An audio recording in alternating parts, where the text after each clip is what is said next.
Okay, so I'm Matt, and I'm joined today by a very poorly planned group of guests. We have jkg, BumEggs, LostALapras, and vTenacity, otherwise known as James, Ryan, and Ryan.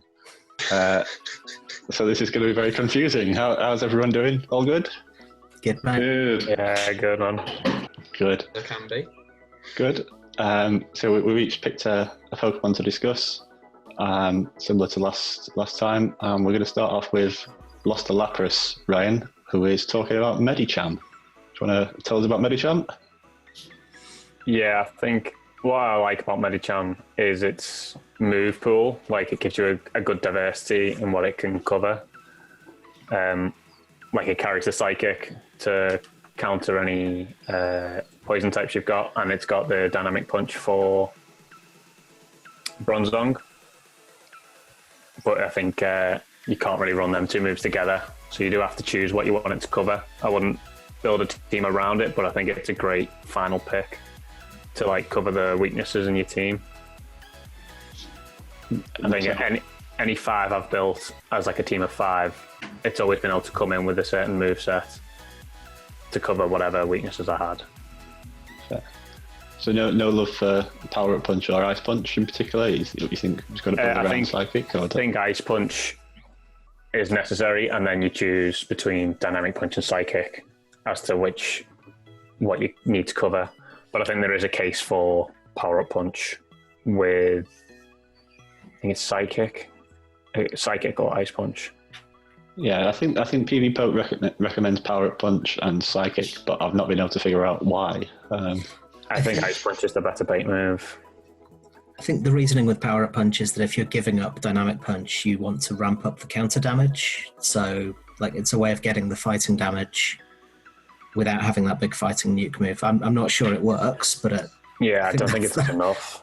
It's less energy than Ice Punch as well, isn't it? Yeah, 5 energy less. Less energy, but it's going to do a lot more of a hit. Ice Punch is going to do more of a hit, right? It's not about the damage from the Power Up Punch. It's about what it makes the counters subsequent to it do. Yeah, I guess. I think you need Dynamic Punch to beat Bronzong, though. Yeah. Right. So if you're particularly weak to that, then you need Dynamic Punch, and I don't think there's any case for Power Up Punch and Dynamic Punch. No. And am I right in thinking a case for Psycho Cup? I think the answer to that probably no. I haven't even If considered you're it. running both nukes though, it's the faster option. Yeah, I could see that. I think Dynamic Punch, Ice Punch, or Psychic Ice Punch are the more preferred move sets. Yeah. It just all depends on what you need to cover. Am I right in I've thinking in the past tried Psycho Cut Medicham for various things, and it's always disappointing. It's not its forte, I don't think. You might lose the 2 shield against the normal types with Psycho Cut. Oh, yes, certainly the ones that have the ghost damage, yeah. Yeah. Am I right in thinking that you need Ice Punch to beat Muck in the 2s with that base? Straight Ice Punch beats Muck, I think, doesn't it? Other than Muck. I'm pretty sure most of its movesets beat Muck in the 1s. I'll check it in the 2s. Yeah, because I seem to remember Dynamic Punch, if Muck got a bit of energy, with it being having the Dark type hits, with Medicham being neutral to Dark type hits, I seem to remember that Dynamic Punch can be a little slow. It can beat Muck straight Ice Punch in the 2s and have 3 HP left over. So that's if you've got a hundo. Right, okay. So it would be IV dependent. Yeah, but that's pretty handy, knowing you don't need to go for a bait with in that scenario. So I guess in that scenario, if you might go for a Dynamic Punch and get it shielded, and then you're coming up a bit short, especially if the Muck's got energy. Yeah. Is the 2 shield a situation where Power Up Punch actually works? Because the counters are hitting pretty hard. By the time you've got 3 Power Up Punches off, or is the fast move damage alone just not going to be enough? Pretty sure it wins 2s with Power Punch. Okay. Yeah, I would have thought so. But then once you reveal Power Up Punch, is your opponent going to shield? No. Depends if you've got Dynamic Punch or not. Because you don't need Psychic or Mug. No. I don't think there's any case for running 2 fighting charge moves, is there? No, definitely not. Okay. So anyone got any wider thoughts on Medicham? Like any takers for Toxic Oak over? I have my reservations about it just because of the fact that it doesn't resist dark moves. I'm leaning towards Toxie because of that. But then Toxie's got the added confusion damage, confusion nuke damage. So they've both got their flaws in this meta.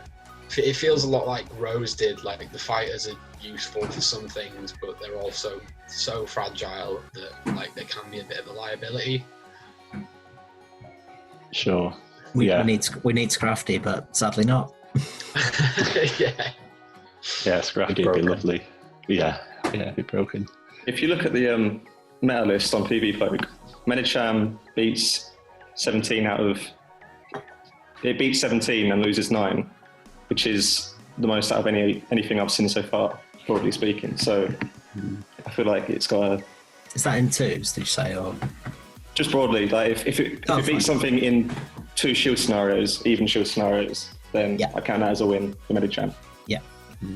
Yeah, it's nice. It's nice numbers. I think what stands out to me though is the things that it loses to are going to be, really common. It feels to me like the Charmers, Azumarill, Noctowl, Hypno, Bronzong.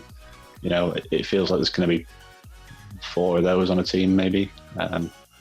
It's like Altaria in old school Great League, isn't it? Before it still came out. Yeah, Bastion and Azumarill on every team. Yeah, it's a good comparison. So speaking of things that beat Medicham, did we say who was going to go next? Was it James with Noctowl? Yeah, sure. So I think LostALapras Ryan is also part of the Noctowl cheering squad. I just Definitely. think like a lot of the other kind of top meta Pokemon have this like clearly defined role, and I think Noctowl is just a great sort of generalist and something that you can use as a safe switch to a certain extent. And the big major issue is Bronzong, I think, as a safe switch. But having run the Sims, Psychic doesn't give you any additional matches from the top meta, so you could potentially run with that the same as you did in whatever it was, Fusion with Nightshade. Mm-hmm. It's one of those where you kind of want to see how the meta pans out and what people start running before you settle on one or the other, I think. I mean, I don't see any reason to be running Psychic here. I think if I was running Noctowl, I'd be 100% all in on Nightshade Sky Attack, definitely. Yeah, it's interesting, like you were saying about how everything else has a clearly defined role, but this is more of a generalist. And I think there will be teams as well where, because there's only 2 steel types available, or 2 viable steel types available, I think there will be teams where Noctowl is just unresisted. I've just found myself wanting to put it in every single line of 3 that I run. It's just like I've got my team of 6 and I've got, whatever, Muck and a fighter, and then what do I want to put in that 3rd role? Noctowl. It's pretty much always going to be Noctowl. So I just think it's definitely something to consider, and it's a good thing to have. It's always good in whatever meta it's allowed in. So yeah.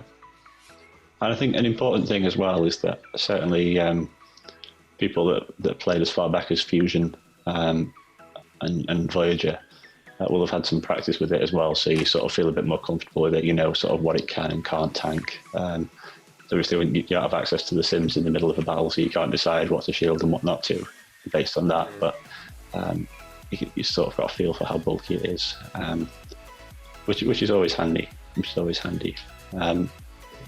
Any thoughts on Noctowl? Anyone? I think I'm going to run Psychic on it. Psychic? Just for the extra poison coverage. I think I've struggled in my team building to have the coverage of the poisons. And I think I'm going to run Dynamic Punch on my Medicham, so I'll need at least one move that can nuke poison type. I feel like Sky Attack might do the job against most of the poisons, though. Yeah, I think I agree. Yeah, it would do a job in a 1v1 situation, but I think if I was to switch out a Noctowl with loads of stored energy and I need it to come in at the end on low health to just knock something out, It might help it's it always be there. Tentacruel. Yeah. And the straight muck as well. I think the normal muck's an issue. Yeah, there's probably some very like specific matchups where Psychic gets you. Like I said, I would have thought Psychic would have picked you up more, one or two more things, but it's the same whichever your second move is. That might just be PV Poke just favouring Sky Attack, but well, half the poisons are bug or grass type, and then there's Golbat, but you resist its Shadow Ball. Yeah. And you already beat Quillfish in 0s and 1s, but not 2s. You're not getting to a Psychic in 2s. So No. I feel like there's limited use for Psychic in this map. Yeah. I think what's there's I mean, it's a slim possibility as well, but Psychic has the debuff drop and the defense debuff 10% chance, and it's a real long shot, but you know it can swing games. I think if you were in a situation where all that Nightshade picked up was Bronzong, which it doesn't even pick up, really, I would assume. That's all it picked up in Fusion, but everyone was running it. Yeah. And it only makes it less Bronzong bad. is super prominent, so it kind of, if Bronzong is as prominent as it was in Fusion, then I would probably favour Nightshade. Yeah. Regardless of which one you run, you're going to be using Sky Attack like 95% of the time. Oh yeah. Yeah, for sure. I mean, even in the Bronzong match, it doesn't give you that much extra. Yeah. Like, it's just not a complete waste of a Pokemon when you get trapped in. Yeah, so as James said, it just makes it less bad, doesn't it? Just I was having a look through some old Fusion Cup footage the other day, and I noticed that the player whose footage I was looking through was using Psychic a lot on Noctowl when they were in losing positions, knowing that if you know that your next thing that comes in is going to be whatever comes in, whatever you're facing, and Noctowl's going to lose to it. Is there an argument to be made that you might as well go for Psychic to try and get the defense drop to make it farmable? I'm not sure. You've got to be in quite a bad position for a 1 in 10 chance of improving to be worth throwing the worst move. Yeah, no, I agree. And if you're in that bad a position, is that defense drop big enough to swing it? I had that happen in Toxic with Flygon's Earth Power. Swung a game with a 10% drop. Right. Okay. So it can. It does happen. Yeah, and I'm reasonably sure actually, Ryan, that when we played at the beginning of in the final of the first Forest Cup, I got a energy ball debuff against you, and I'm not sure when you then switched out. Whereas I'm not necessarily sure you would have had the debuff not got there. I don't remember that. No, okay. Yeah. Possibly. Every win against you is memorable, you see, so it's... I guess if you're in a really marginal losing position, but it is a losing position and you are definitely doomed. A 10% chance of winning is better than a 0% chance, but... Yeah.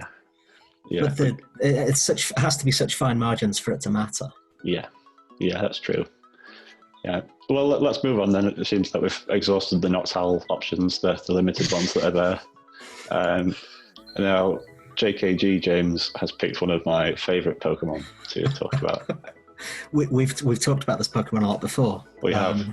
This featured fairly heavily in Rose. Granbull. So I won't repeat the stuff from your last video about why, or your last one of these, about why a Charmer is useful. Obviously, it's one of the few things that can come into a Dark Poison safe swap and just farm it down. The advantage of Granbull, so two specific advantages to Granbull over the other Charmers. It does about 10% more damage per move, which doesn't sound like a big difference, but it means that you can farm Muck down and only use one shield instead of two. I think that was the Muck matchup. So in all of the dark poison matchups, basically, because you're doing that, you need 2-3 less charms to finish the job. You're saving 1 shield. Instead of committing 2 shields, you're only committing 1. And you come out of it with either a close combat or a crunch, which anything but the opposing fairy pretty much has to shield.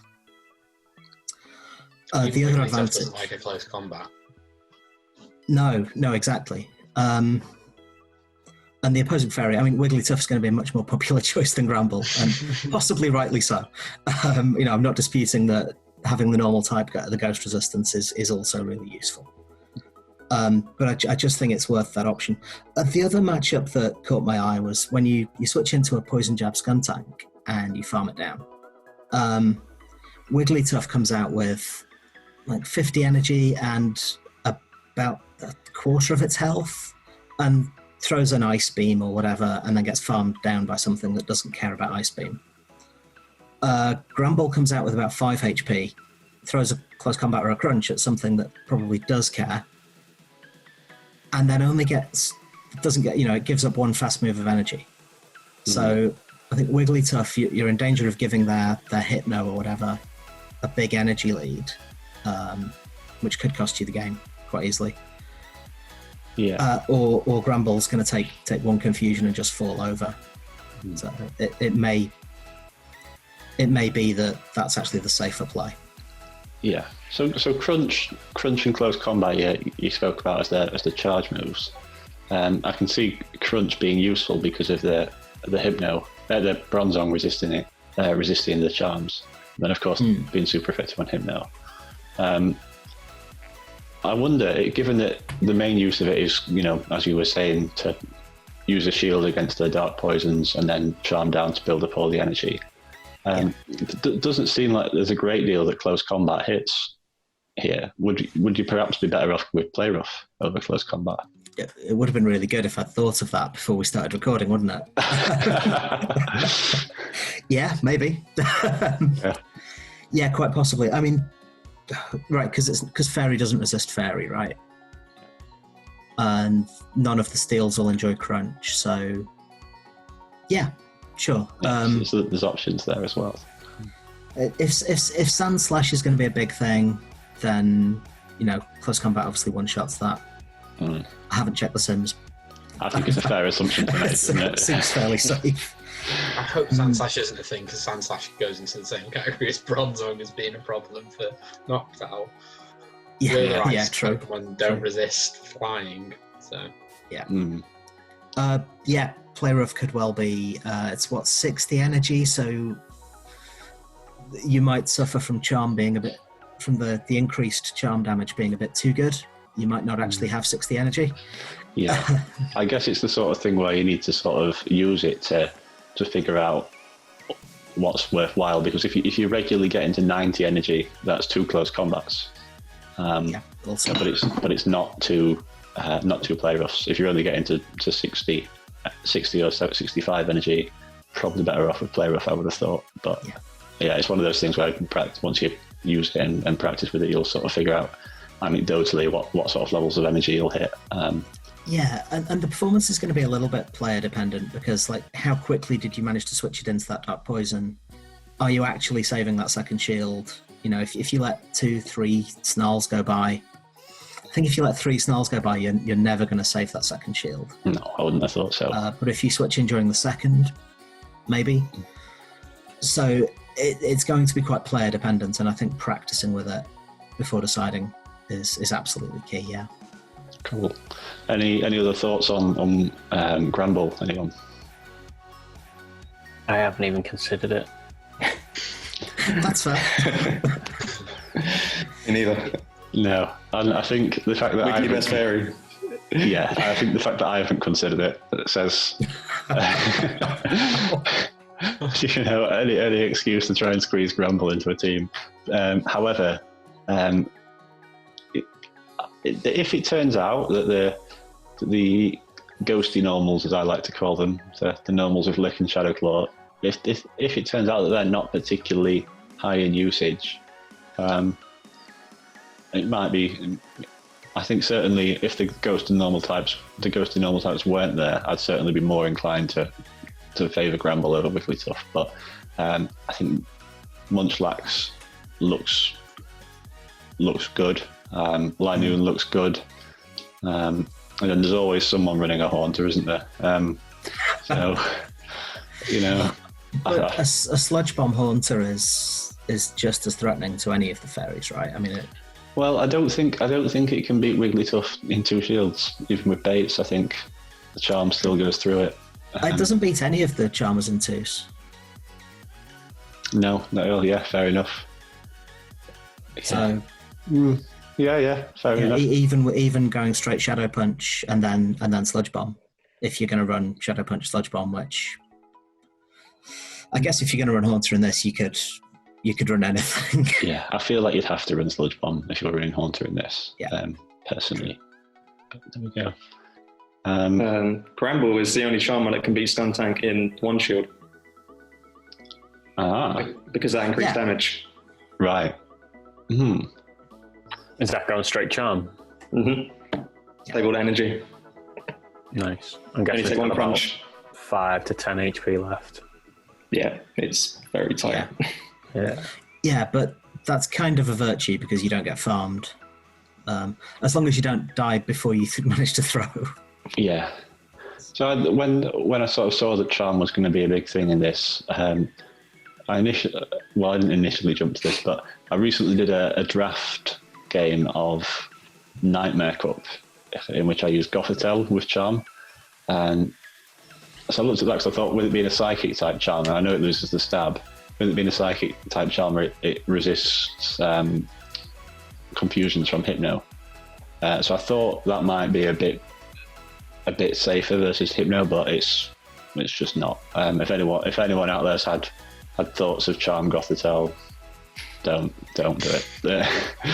Yeah, stick with Wigglytuff or Granbull. That'd be my advice. It also loses the Haunter in the 2s. Yes, of course. Weak to Shadow, weak to Ghost types as well. Yeah. So. What about Charm Cinchuno? Oh, normal type. or Delcatty.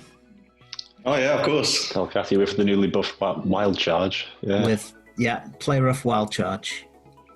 And no poison weakness and no. No, probably not. I think the appeal of the big hitting moves like Charm, Raise Leaf, and Confusion and Volt Switch is when they have that stab boost behind them to do that extra damage, I think.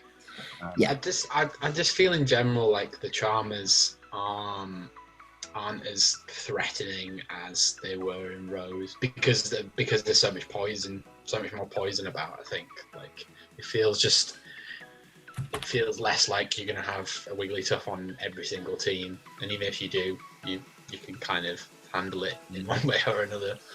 Yeah, but on the flip side of that coin, in Rose, every line of 3, or the vast majority of lines of 3s included Probopass.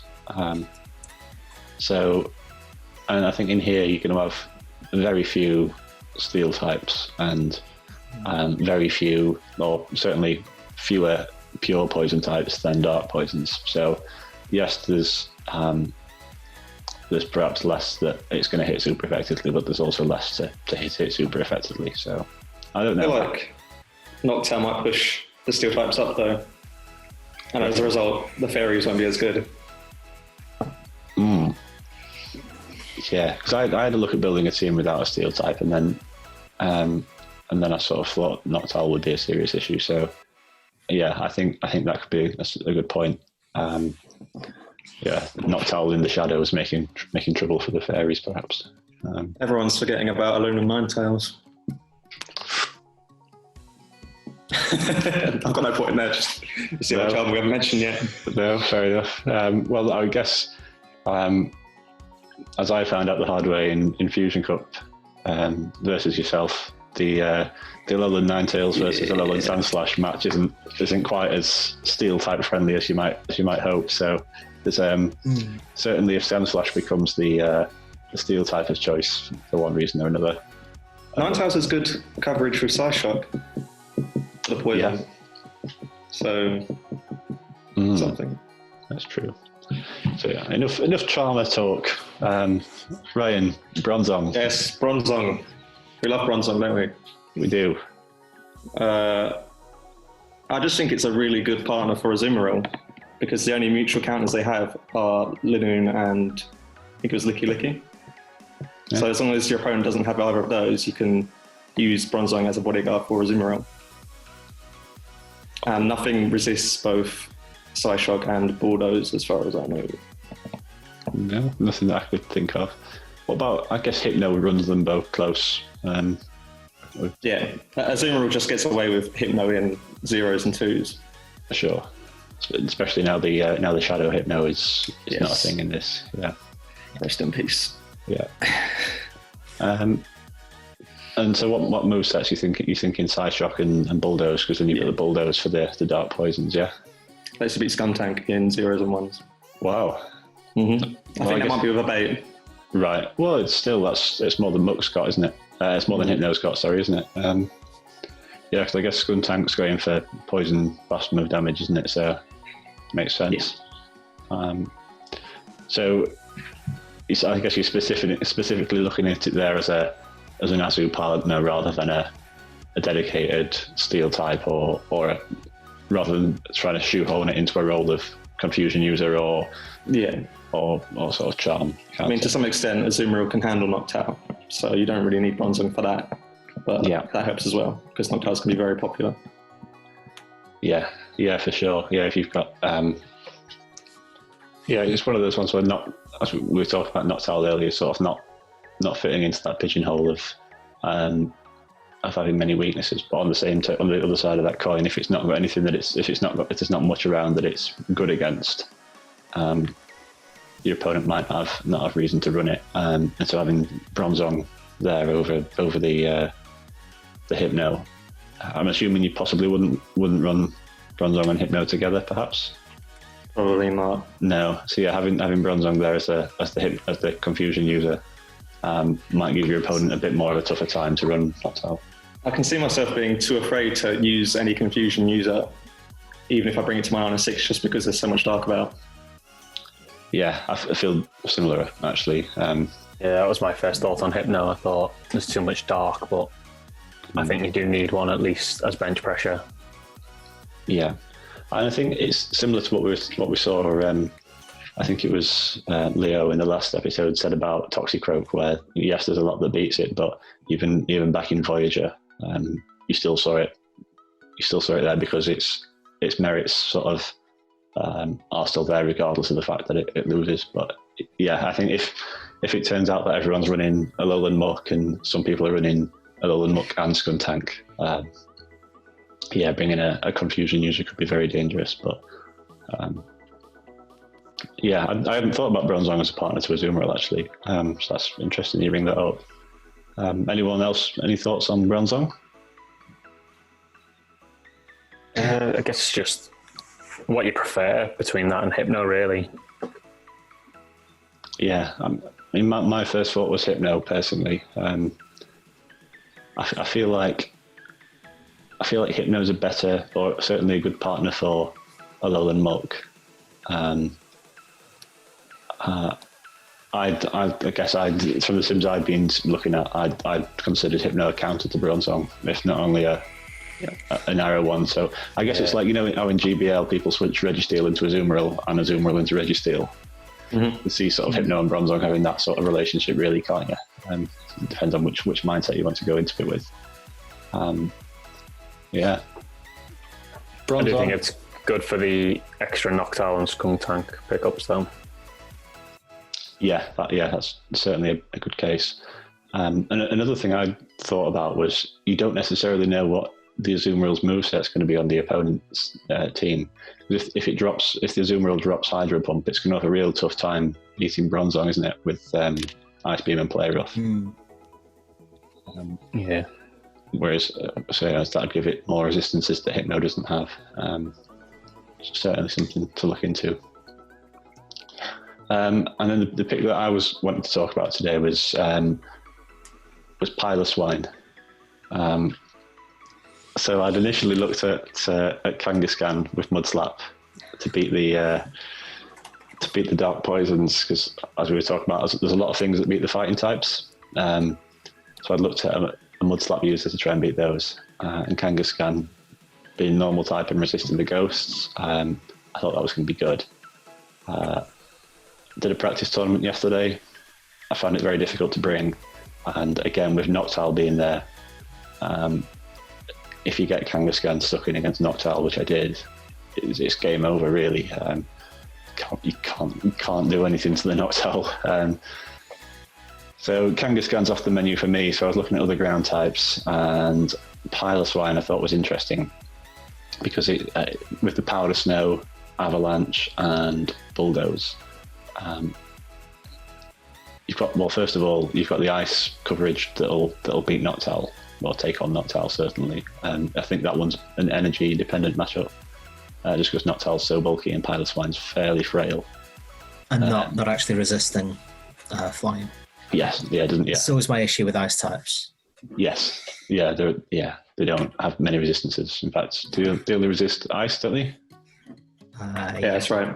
Yeah, so which is neutral into Piloswine. But so it doesn't have the resistance you need.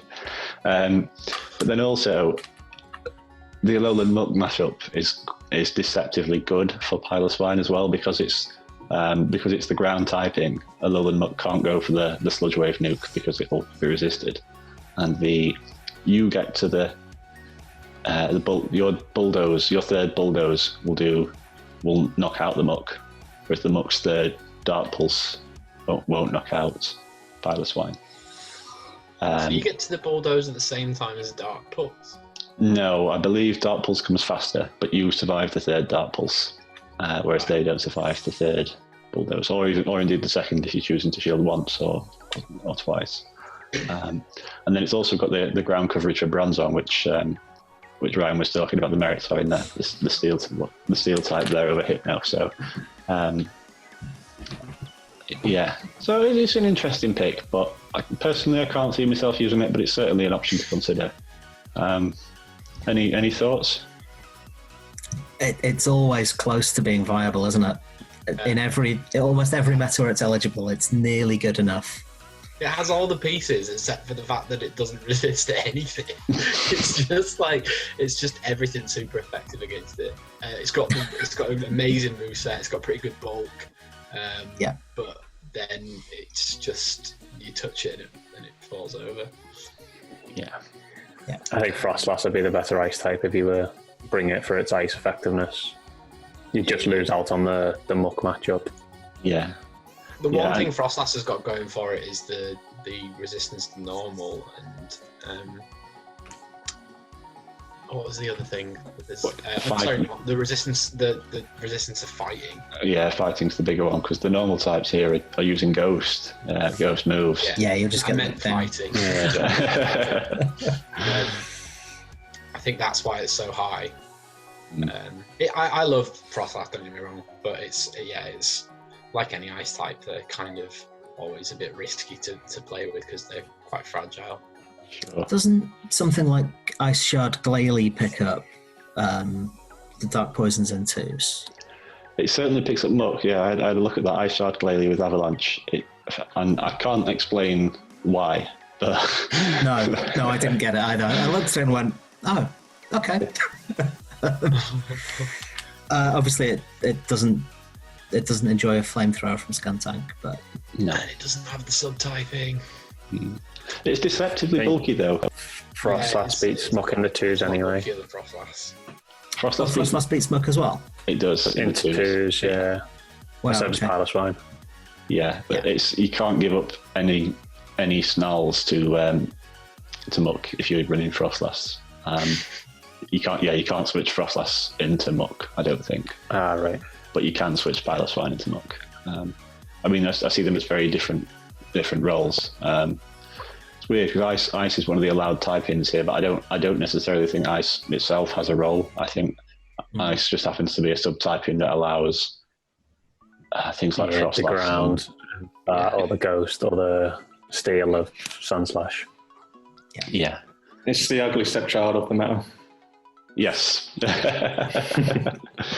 Yeah, when you look at what's important here, or certainly some of the more important things, feels to me like Dark, Fairy, Psychic, Steel, and it's the sort of core, but normals and ghosts sort of figure slightly into that, but more because they are ghosts, like the normals figure in because they're ghosts, and Frostlass figures as a ghost, even though it's an ice, and it's an interesting one. It's some letters you can write down. I remember looking back at, was it Rainbow, where it was fire, water, grass, electric, bug. It was really simple, where you could have to put the 5 elemental types. I would say fire beats grass, grass beats water, water beats fire, whatever. You can't do that here because. Well, it's interesting that you boil it down to 4 types, and only 2 of those are actually in the meta. Yeah. So that says a lot. Mm-hmm. Cool. Well, if no one's got any other thoughts on Piloswine, go on. Oh, I've got another thought about something else. Go on then. All right. Obstagoon is dropping next month, and it's Dark Normal. Okay. We have a Dark Normal. Yes, but this one's going to be way better if it gets the right moves. Right, okay, fair. Because it could potentially have Counter or Shadow Claw. Ooh. Oh. I've never even heard of it. I'm Googling it for the first time now. It's a new evolution of Linoon. The Galarian Linoon, which could also be viable as well. I mean, Linoon's already in the meta. Mm-hmm. Galarian Linoon or Obstagoon could be. Isn't isn't Meowth Steel type as well? Yeah, it's just Steel, so it wouldn't be eligible. Right, not normal. Oh, that's a shame. So Berserker. Yeah, so I think with the whole, if you were to get, if Obstagoon was to get Counter and Shadow Claw, that potentially gives it multiple purposes as well. Although I guess with the Dark typing, it'll be Hypno and Bronzong, regardless of whether it has Counter or not. It'll be a counter user that can beat the Psychic types. Yeah, sure. Like Medicham gets slaughtered by Medicham. Yeah. Yeah, a little bit. Speaking of things that have Counter and Shadow Claw, I'm sure there's someone in this call who was using Ursaring. Am I correct? Yeah. Don't. No. Okay. Right. Fair enough. Were you running Shadow Claw or Counter? I was running. Charm. I was running Counter for the, because I thought I could switch it into the Dark Poisons, and no. No. Very much one from the classy. Yeah, it's very reserved much for the Ultra and Master League, and even then, it's a bit too glassy for Master League. Yeah, sure. Very much from the Kangaskhan school of thought. Then, something to switch into the Dark Poisons that isn't weak to. It beats nothing else. Yeah. If I was looking again, if I was looking at Ursaring again, but with Shadow Claw, I would stop doing that and look at Zangoose instead. Zangoose? Yeah, I think that if you're going to go for a normal Shadow Claw using bear-like thing, okay. Zangoose bear-like wins thing handsomely. Bear-like thing being the key restriction there, because I know you're a fan of Linoon, aren't you? Or Linoon. Or... Big fan of Linoon for this. I don't know if you know, but a lot of people are going to be running like Azumarill and Bronzong as a core. Ah, right, okay. It's one of their very few mutual counters. I'm glad I thought of that. Yeah. Right, well, let's leave it there then before we come up with any more bad ideas or Pound for Fable. Pound for Fable. You know, I've got to use it at some point, haven't I? No. It's sad that you're not going to use your Elite Charge TM on Kangaskhan. Yeah, well, I actually faced the Kangaskhan in the practice tournament last night that had Stomp. And I thought, facing that, I thought, this isn't great. And sometimes you need that, don't you? You need to face someone using the bad thing that you're convinced is good in order for you to realise. Probably not good. It didn't scare you at all. I've often just like splurged 50k on something and then instantly regretted it. Credilli. But then I Dust got a is move easy. update recently, so it all worked out in the end. Yeah, and Spending an elite TM on something that you're not absolutely sure about is Yeah. yeah. and at least Credilli, in your example, James, at least Credilli's got a unique typing as well. So yeah, but Yeah, I was like, it has to be good. It's got the typings, but even with the move update, it's so. yeah. No, I think I don't remember exactly what I was thinking when I saw my opponent using Stomp Kangaskhan, but I remember laughing like out loud at the damage it did. So I think that puts the nail in that coffin for me, I think. But it was, it was a fun idea while it lasted. Glad I tried it out. I'm Have you still got extravagant spice picks? So I've not had an extravagant spice pick in a while. probably for the best? Yeah. I think the last truly spicy pick I did was, I think Galvantula in Jungle was sort of semi-spicy, wasn't it? I think perhaps Lantern back in Fusion. So, I don't know. But yeah, certainly Kangaskhan's not for me. I'm going to start looking into a Lowland Ratcate now instead. So we'll see how that goes. Right then, well, let's leave it there then. And it'll be interesting to see what this meta turns into. Sort of lots of anecdotal talk of being scared of using confusion users and because of the dark poisons. But personally, I can see it sort of rotating as the month goes on. I think early on in the month, I kind of expect that to be the case. But then I think as the month goes on, I think we could see some meta shifts here, personally. Yeah. Beedrill. Beedrill. Yeah, Beedrill's one, isn't it? Everyone's going to run a Beedrill for the first week or so. Except me. Get your rank done before Community Day. Yeah, fair. I'm not sure. I'm not so sure on that. I don't. I think the things that Bulldoze picks up, Drill Run picks up on it. Well, it's coverage against the steals, which you're probably losing anyway. Yeah, I guess it's the dark poisons actually that's probably the big thing, isn't it? So, yeah. Well, we'll see. Has it been confirmed to have won, or when does voting close on that? Yeah, that's June, and now Ghastly's July. Yeah. Okay, and do we know when Community Day is? 20th. It's the 20th. Yeah. 20th. Sorry, I'm out of the loop on all this, so don't really pay much attention these days. But yeah, so we'll look forward to Beedrill someday soon then. Right. Well, thanks for joining, and I'm sure we'll see each other in some practice tournaments. Perhaps looking out for the Granbull, James. Maybe. Nice one. Right. See you later, guys. Cheers, lads. Thanks for having us. Bye.